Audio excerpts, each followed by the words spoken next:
नमस्कार साथियों, स्वागत है आपका वीएन के 24 यूट्यूब चैनल पर। बहुत बहुत साथियों, आज हम चर्चा करने जा रहे हैं ट्रम्प, टैरिफ, ट्रेड और टेंशन की। इसका आज डिकोड करने जा रहे हैं कि ये जो 500% वाला टैरिफ की घोषणा की है, क्या है इसके मायने और क्यों डोनाल्ड ट्रंप ने ऐसा किया है, उसके ऊपर विस्तार से चर्चा करेंगे। सबसे पहले ये देख लेते हैं, आज देखते ही देखते 18 लाख करोड़ रुपये स्वाहा हो गए शेयर मार्केट में। एक खबर और 18 लाख करोड़ रुपए स्वाहा हो गए। सभी कंपनियां गिरी, क्रॉस द बोर्ड बिकवाली देखने के लिए मिली। ऐसा कोई सेक्टर नहीं बचा, चाहे वो बैंकिंग सेक्टर हो, चाहे वो एनबीएफसी हो, चाहे वो मेटल हो। सबसे ज्यादा गिरावट देखने के लिए मिली मेटल में। मतलब ऐसी ऐसी कंपनियां भी गिरी जिनका कोई लेना देना नहीं है। मतलब एनडी किसी कंपनी को खरीदने बेचने की कोई रिकमेंडेशन नहीं है। जैसे एम एन एमडीसी स्टील है। एनएमडीसी स्टील 100% उसका डोमेस्टिक काम है। मतलब वो इंटरनेशनल कोई कारोबार ही नहीं करती। वो 6-7% टूट गई। मतलब क्रॉस द बोर्ड बिकवाली थी, चाहे आप किसी में भी देख लो। निफ्टी 280 पॉइंट टूट गया। अगर बात करोगे सेंसेक्स की, तो सेंसेक्स भी तुम्हारा ये मान के चलो 700 पॉइंट टूट गया। बैंक निफ्टी 358 पॉइंट टूट गया। Mid cap Nifty mid cap 1290 point टूट गया। स्मॉल कैप भी 391 पॉइंट टूट गया। मतलब क्रॉस द बोर्ड बिकवाली देखने के लिए मिली। और ऐसा ही नहीं कि स्टॉक मार्केट में बिकवाली है भाई साहब, गिरावट चांदी में भी देखने के लिए मिली। आज चांदी में टॉप से 14,000 चांदी टूट गई। मतलब जहाँ 1,02,59,000 का हाई बनाया था, वो चांदी अभी 2,39,000 के आसपास कारोबार कर रही है। ऐसा क्या हो गया? देखो, खबरें तो कई हैं। खबरें तो ऐसी भी चल रही हैं कि जो अमेरिका का जेपी मॉर्गन बैंक है ना, उसने जितनी भी जिस रेट में भी सिल्वर खरीदनी थी, उस रेट में सिल्वर खरीद रहा है। कुछ ना कुछ उसमें गड़बड़ हो गया है। मेरी कुछ बाध्यताएं हैं, इसलिए मैं स्पष्ट नहीं बोलूंगा। कुछ ना कुछ गड़बड़ हो गया है, ऐसी खबरें चल रही हैं। लेकिन आज सबसे पहले इस बात को लेकर डिकोड कर लेते हैं कि ये जो शेयर बाजार में गिरावट देखने के लिए मिली है, ये गिरावट से क्या हमें घबराना चाहिए, क्या पैनिक होना चाहिए, या इसके क्या है मायने, या ट्रंप क्या करना चाहते हैं, या आखिर ट्रंप का उद्देश्य क्या है। देखो क्या है, ट्रंप जहां अभी वेनेजुएला को उनने राष्ट्रपति को उठाया, उसके बाद से जो उनका मोराल है ना, वो एक नेक्स्ट ही लेवल था। उसके बाद उन्होंने ग्रीनलैंड को बोल दिया कि ग्रीनलैंड हमारा है। बोले ग्रीनलैंड हम लेकर रहेंगे, चाहे उसमें सैन्य कार्रवाई भी करनी पड़े। उसके बाद बोल दिया हम डेनमार्क को कोई अगर हमारे आएगा तो हम सैन्य कार्रवाई से ले लेंगे। फिर जो यूरोपियन दखल बढ़ने लगा अमेरिका के उसमें, यूनाइटेड नेशन सिक्योरिटी काउंसिल में रूस ने बैठक बुलाई, चीन ने बुलाई, होना जाना कुछ नहीं। यूएन और तो और आज उसने एक ऐसे कड़े डिसीजन ले लिए। मतलब 66 ऐसे संगठन थे जिन संगठन से वो बाहर हो गया, जिसमें से 31 संगठन ऐसे थे जो यूनाइटेड नेशन के द्वारा बनाए हुए संगठन थे। एक उसमें से तुम्हारा आईएसए भी था। आईएसए मतलब ये मान के चलो इंटरनेशनल सोलर अलायंस था, जिसमें 120 देश थे। उन इस 120 वाले संगठन से भी वो बाहर हो गए। सबसे पहले इसके ऊपर मैं विस्तार से चर्चा करूंगा। सबसे पहले ट्रम्प टैरिफ पे चर्चा कर लेते हैं। देखो क्या है, आप इतना तो जानते हैं कि भाई अमेरिका की जो पूरी की पूरी राजनीति है ना, वो घूमती है कहीं ना कहीं ये मान के चलो चाइना को काउंटर करने के लिए। और चाइना को काउंटर करने के लिए, जैसे मैं कल वीडियो में बताया था कि जो वेनेजुएला के पास में रूस की एक सबमरीन देखी गई है।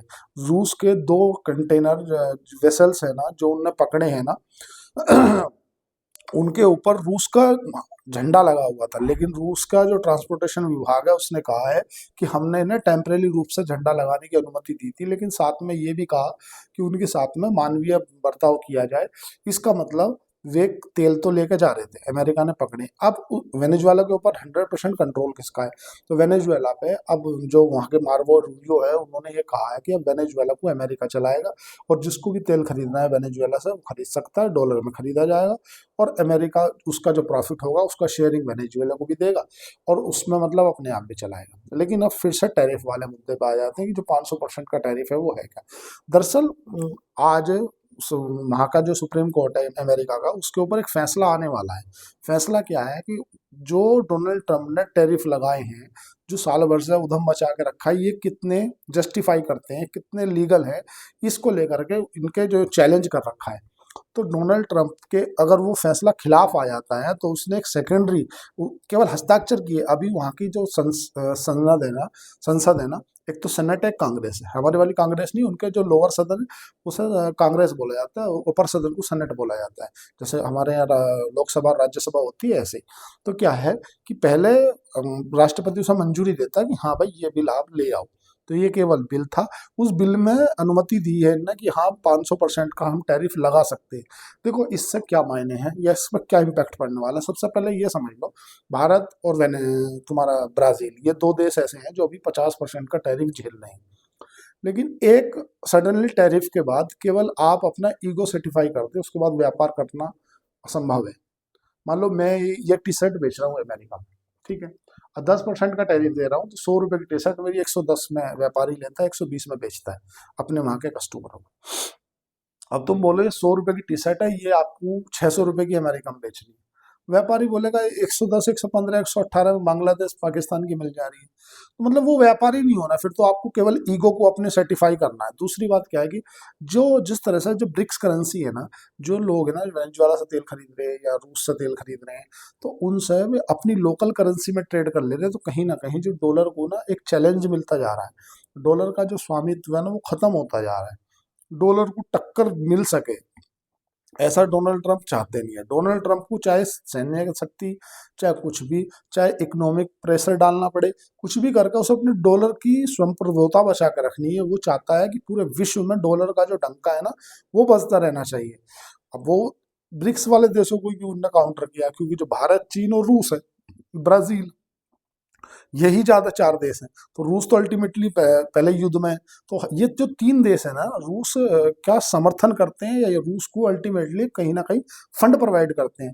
तो ऐसा उनने जो बिल दिया उसमें ये कहा कि ये या तो इस भारत से या ब्राजील से या चाइना से, इनके ऊपर आप एक तो डॉलर को एक दबाव बना सकते हो कि भाई आप व्यापार करो तो डॉलर में करो। दूसरी बात, अगर आप रूस के साथ में व्यापार करोगे तो हम आपके प्रोडक्टों पर 500% का टैरिफ लगाएंगे। अब भारत के जो आने वाले 24 घंटे हैं ना, वे 24 से 48 घंटे हैं ना, वो बहुत ही अहम रहने वाले हैं कि भारत की तरफ से इसके ऊपर क्या प्रतिक्रिया आती है। ये जैसे अब तक की बात देखें तो अभी तक क्या भारत क्या सोचता है इस बारे में। भाई भारत ये कहता है कि हमारी नागरिकता प्रथम है, हमारे जो देश के नागरिक हैं हमें उन्हें चलाना है। अल्टीमेटली अमेरिका का क्या मानना है, अमेरिका बोलता है भाई तुमसे तो जो मेरी मर्जी है वो मैं खरीदूंगा, और तुम्हें जो मैं बेचूंगा तुम्हें वो खरीदना पड़ेगा। ऐसा थोड़ी चलता है इंटरनेशनल व्यापार। भाई एक बात बताओ, ऐसा कोई व्यापार चलता है कि तुम तो जो मैं बोलूंगा वो खरीदो और तुमसे जो मैं मेरी मर्जी है वो खरीदूंगा? ऐसे चलेगा क्या? भाई यही तो कर रहा है डोनाल्ड ट्रंप। बोल रहा है तुम रूस से तेल नहीं खरीदोगे। जब हमें आधे रेट में रूस से तेल मिल रहा है, तो हम अपने देश की अर्थव्यवस्था को देखें, हम अपने 145 करोड़ 150 करोड़ की पॉपुलेशन है उसे कैसे चलाना ये देखें, या हम तुम्हारे दबाव में काम करें। आज हम 1990 वाले भारत थोड़ी हैं कि आप मतलब एक एक तरह से अमेरिका को ना ये चीज अखरने लगी थी। पहले क्या होता था, वॉशिंगटन डीसी अमेरिका की, वहीं पे बैठ के पूरा विश्व को चलाते थे ये। मतलब अभी इनकी जो पावर है ना, इनकी जो संप्रभुता है ना, उसको चैलेंज मिलता सा नजर आ रहा है। उस चैलेंज कहाँ से मिलता नजर आ रहा है? यूरोपियन यूनियन के कारण। तो इसने ना आधे से ज्यादा जो यूरोपियन यूनियन के कानून है उन्हें मानने से इनकार कर दिया। बोला ना तो मैं डब्ल्यूटीओ को मानता, ना मैं डब्ल्यूएचओ को मानता। मतलब जितने भी लीगल तरीके हैं ना किसी भी देश के ऊपर में कानूनी कार्रवाई करने के, वो ये मानता नहीं। बोल दिया डोनाल्ड ट्रंप ने, मैं मानता ही नहीं। और तो और आज जिन 66 उनसे इन्होंने बाहर निकले हैं कि भाई हम 66 जो पहले से बने हुए संस्थान थे उनसे बाहर हुए हैं ना, उसमें एक तुम्हारा इंटरनेशनल सोलर अलायंस था, उसमें से भी बाहर हो गए। उसमें 120 देश थे, उसका जो मुख्यालय है वो गुड़गांव में है। और मतलब उसमें जो उसकी जो लीडरशिप है ना वो भारत के हाथ में थी। अब इसने दिया कितना पैसा, इसमें ये भी एक बात देखने की कि ऐसा कितना पैसा दे दिया अमेरिका ने, जो मतलब 2022 से लेकर के 2025 तक का अगर हिसाब निकाल कर देखोगे तो लगभग लगभग 19 करोड़ रुपया ऐसा है जो अमेरिका ने दिया है अभी तक इसको एड के रूप में।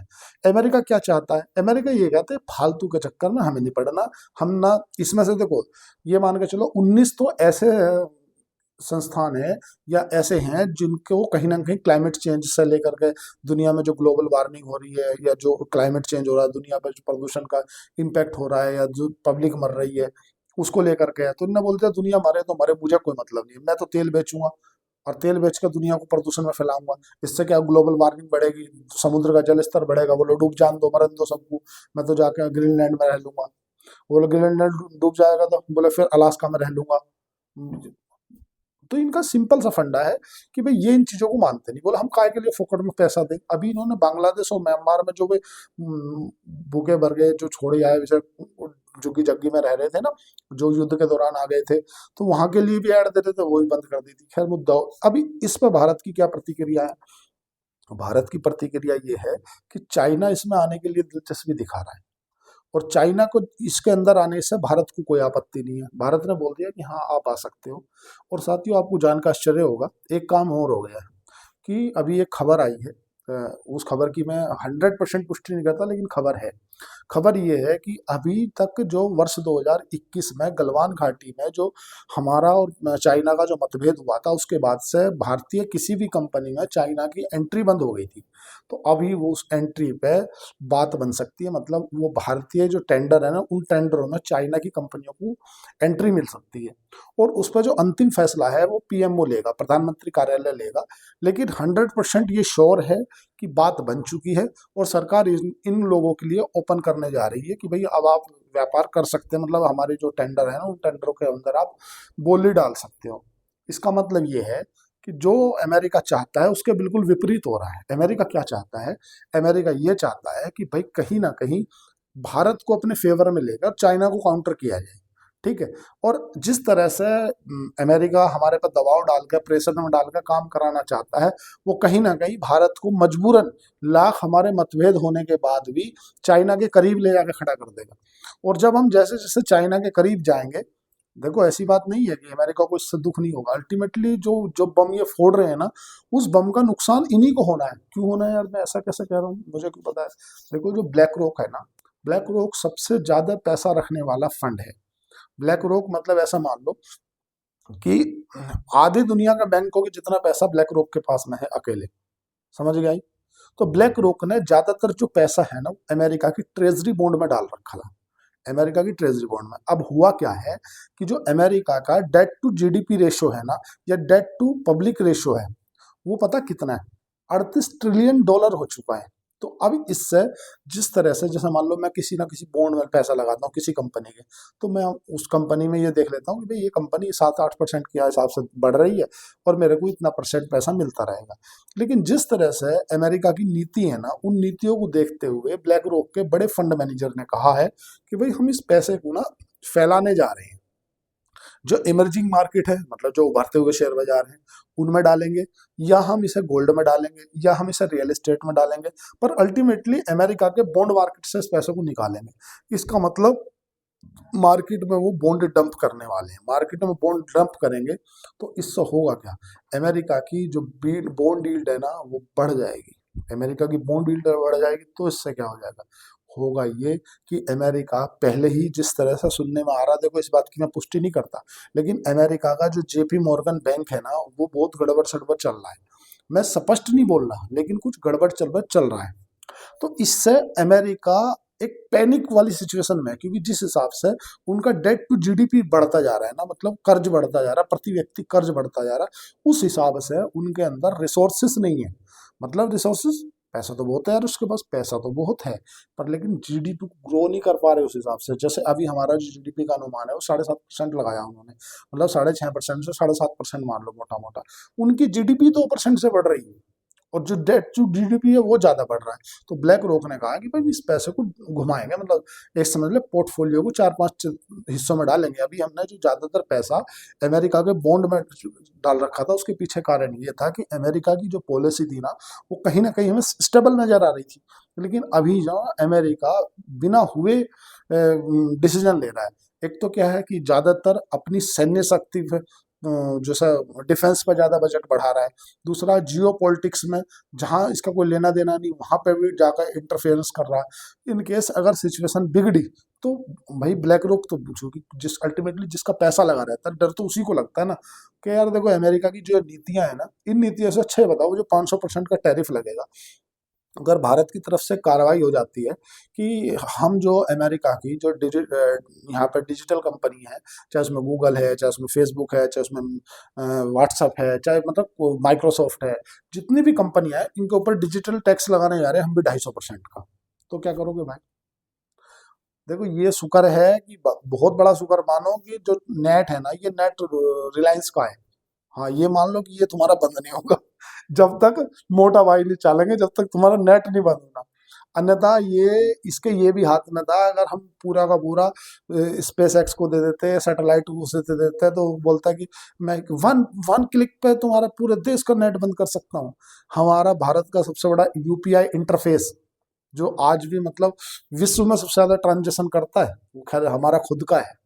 तो जो नेट है वो हम आश्रित नहीं है, और नेट आश्रित नहीं है तो इसका मतलब क्या है? मतलब ये है कि अगर चाइना की कंपनियों को आपने एक्सेस दे दिया, तो जिस हिसाब से वो अमेरिका भारत के ऊपर दबाव बनाना चाह रहा है, अल्टीमेटली काउंटर किसे कर रहा है? वो काउंटर तो भारत को कर रहा है। भारत को कर रहा है, ब्राजील को कर रहा है, या चाइना को कर रहा है। चाइना से वो बहुत जल्दी कोई ना कोई खबर दे देगा, चाइना के साथ में या तो बोल देगा कि हम रियायत दे रहे हैं 90 दिन की, या कुछ मतलब कुछ ना कुछ कर देगा, क्योंकि चाइना के साथ में उसका रियल अर्थ मटेरियल को लेकर 19-20 चल रहा है। तो वो चाइना को तो रियायत दे देगा, क्योंकि वो डायरेक्ट चाइना से टकराना नहीं चाहता। वो चाहता है कि थर्ड पर्सन के माध्यम से चाइना को नुकसान पहुंचाया जाए। और इससे नुकसान भारत भारत के लिए क्या पॉइंट है देखने लायक, या भारत कहाँ मतलब चुप है? देखो, एक तरह से धैर्य है मोदी जी का। नहीं तो जो जो चीज उसने कही है ना, उन्होंने कहा है कि मोदी जी मेरे से बहुत रिक्वेस्ट कर रहे हैं, प्लीज प्लीज मोदी जी। मैंने बोला हाँ, मतलब इंसल्ट कर रहा है वो किसी देश के राष्ट्रपति की।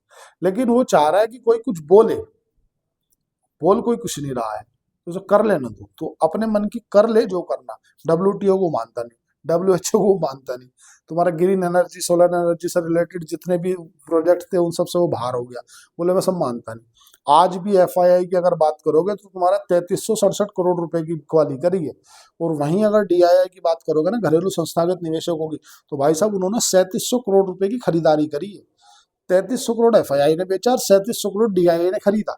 जितने का एफआईआई ने बेचा उससे ज्यादा का डीआईआई ने ऑब्जर्व कर लिया, मतलब 3300 तो खरीद ही लिया। प्लस उसके बाद में भी इंडेक्स और फ्यूचर, ये तो केवल कैश की बता रहा हूं मैं, इंडेक्स और फ्यूचर की ज्यादा होगी। उसके बाद बाजार में इतनी गिरावट देखने के लिए मिली। जैसा कल जैसा माहौल हो जाता ना, कि कल भी एफआईआई ने क्या किया था, माल बेचा था, लेकिन डीआईआई ने थोड़ा सा हाथ रोका था, खरीदा नहीं था, तो बिकवाली और ज्यादा हो जाती। ऐसे ऐसे स्टॉक गिर रहे हैं जिनका अमेरिका से कोई लेना देना ही नहीं है। मतलब चूंकि माहौल सेंटिमेंट, अल्टीमेटली पूरा जो खेला है वो सेंटिमेंट का है। डॉलर इंडेक्स 99 में बना हुआ है, और जब भी डॉलर इंडेक्स बढ़ता है तो जो मेटल वाले स्टॉक है ना वो गिरते हैं। आप जो आपने देखा ना कि स्टील, एल्युमिनियम, कॉपर, जिंक, ये सारे गिरे ना, वो डॉलर इंडेक्स का खेला। मैं सुबह अपनी वीडियो में डाला था कि डॉलर इंडेक्स बढ़ रहा है, इसका मतलब जो मेटल से रिलेटेड स्टॉक है वो गिरेंगे अल्टीमेटली। अब अल्टीमेटली सोचेंगे यार करें क्या, बाजार में तो पूरी गिरावट देखने की मिल रही है, तो आखिर अब करें तो करें क्या? सबसे पहले ये समझ लो कि क्या करना है। अभी देखो हमारे सामने जो सबसे बड़ा इवेंट है ना वो है बजट का। बजट आ रहा है, आज हो गई 8 तारीख, 9 तारीख को बाजार खुलेगा, 10 और 11 की छुट्टी है। तो मात्र 10-15 ट्रेडिंग सेशन बचे हैं, उसके बाद है बजट, 1 फरवरी को बजट है। और बजट में सरकार इस बार, बजट देखो क्या मेरी कुछ बाध्यताएं हैं, इसलिए ये केवल नॉलेज पर्पज से है। बजट में इस बार डिफेंस को लेकर के सरकार पैसा डालेगी, जाहिर सी बात है। अमेरिका के लाख दबाव डालने के बाद हमने इस बार फर्टिलाइजर को लेकर के काफी दबाव झेला है, चाइना ने बंद कर दिया, तो फर्टिलाइजर को लेकर के सरकार अच्छे से पैसा डालने वाली है। कुछ ना कुछ सरकार इस बार बैंकों की भी सिस्टम में बदलाव करने जा रही है।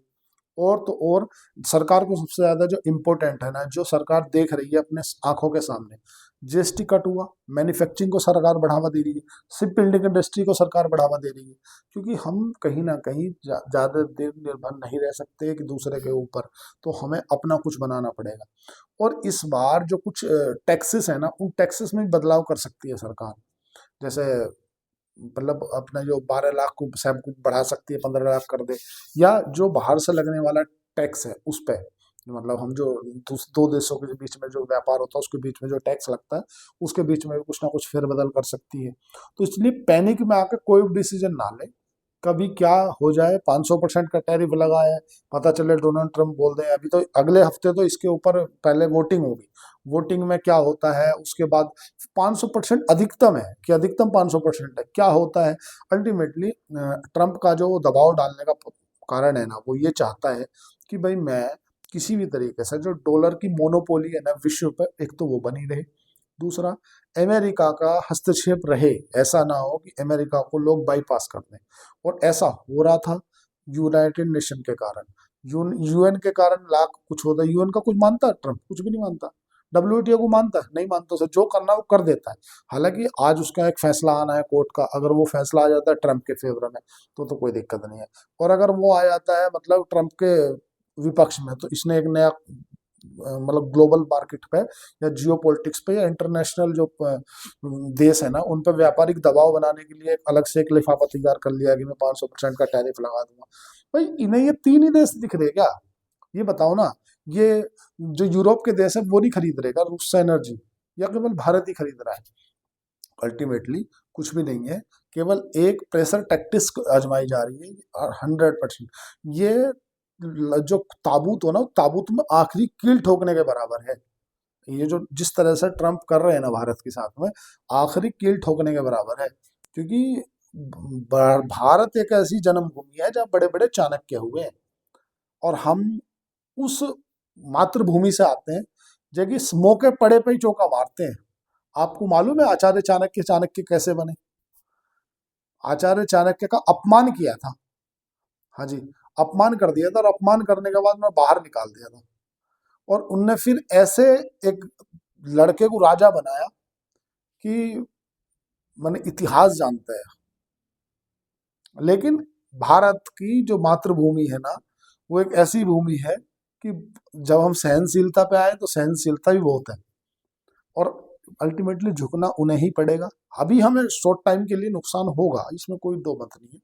अल्टीमेटली वो इकोनॉमी को डिस्टर्ब करने के लिए उसने एक परमाणु बम छोड़ा है, वो भी ये समझ लो इकोनॉमी को डिस्टर्ब करने के लिए, जिससे व्यापारिक जो लेन देन है ना वो डिस्टर्ब हो। ये डोनाल्ड ट्रंप ने एक तरह से परमाणु बम छोड़ा शॉर्ट टाइम के लिए।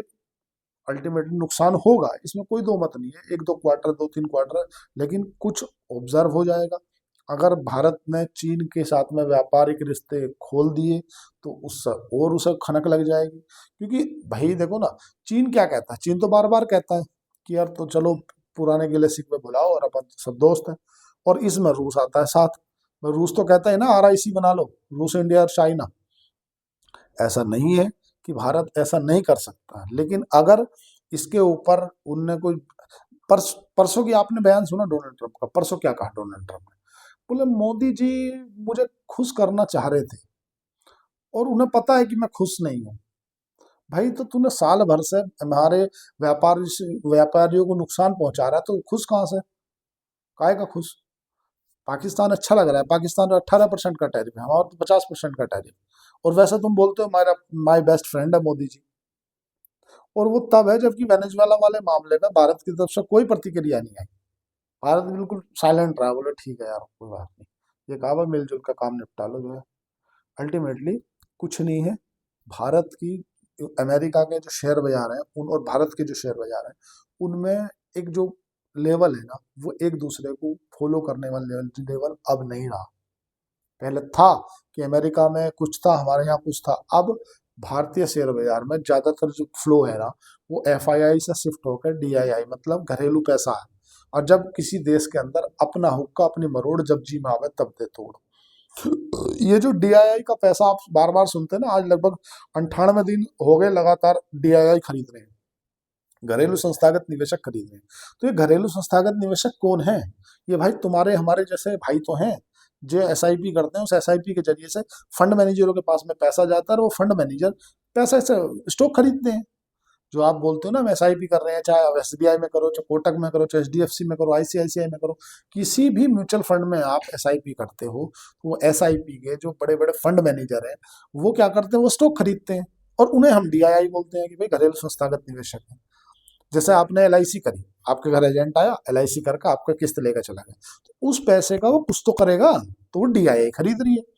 तो जितना जिस देश की, जैसे अभी FII जो अपनी बेच रही है ना, आप देखना ये 30,000 रुपये आके हमसे ही खरीदेंगे। शॉर्ट टाइम में पैनिक रहेगा, शॉर्ट टाइम के अंदर उतार चढ़ाव देखने के लिए मिलेगा। और डोनाल्ड ट्रंप क्या है कि ग्रीनलैंड और वेनेजुएला वाले मामले से भटका दिया, बोले एक काम करो, मैं एक ऐसी चीज फेंक दे रहा हूँ कि तुम लोग अपनी अर्थव्यवस्था को संभालने में लगे रहो। लेकिन आज का जो डिकोड है वो ये है कि जो भी पोजीशन है संभाल लें, क्योंकि ये जो फ्लक्चुएशन होता है ये शॉर्ट टाइम के लिए होता है। हमने ईरान इसराइल की मिसाइलें भी चलती देख ली, हमने भारत और पाकिस्तान के बीच में ऑपरेशन सिंदूर भी देख लिया, हमने हर वो देख लिया जब चीन और अमेरिका के बीच में 250-250% के टैरिफ को लेकर टेरर चल गया था। मतलब बाजार है, इस बाजार में उतार चढ़ाव देखने के लिए मिलेगा, लेकिन जो अच्छी कंपनियां हैं जो ऊपर से पहले ही 40-40% करेक्ट हो चुकी हैं, जिनमें अर्निंग आने की सोच रहे हैं, अर्निंग आएगी तो अल्टीमेटली कंपनी को कोई फर्क नहीं पड़ने वाला।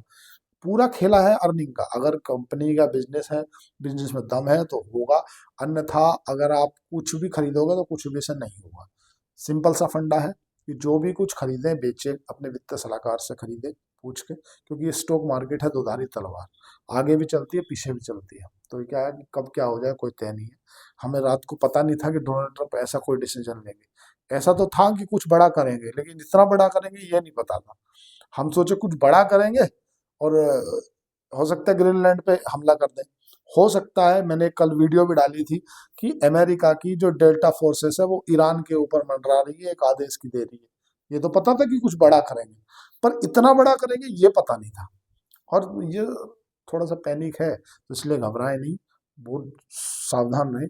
वीडियो कैसी लगी, वीडियो कमेंट बॉक्स में जाकर जरूर कमेंट करें। आज के लिए इतना ही। चैनल को लाइक करें, सब्सक्राइब करें, कमेंट करें। धन्यवाद, थैंक यू।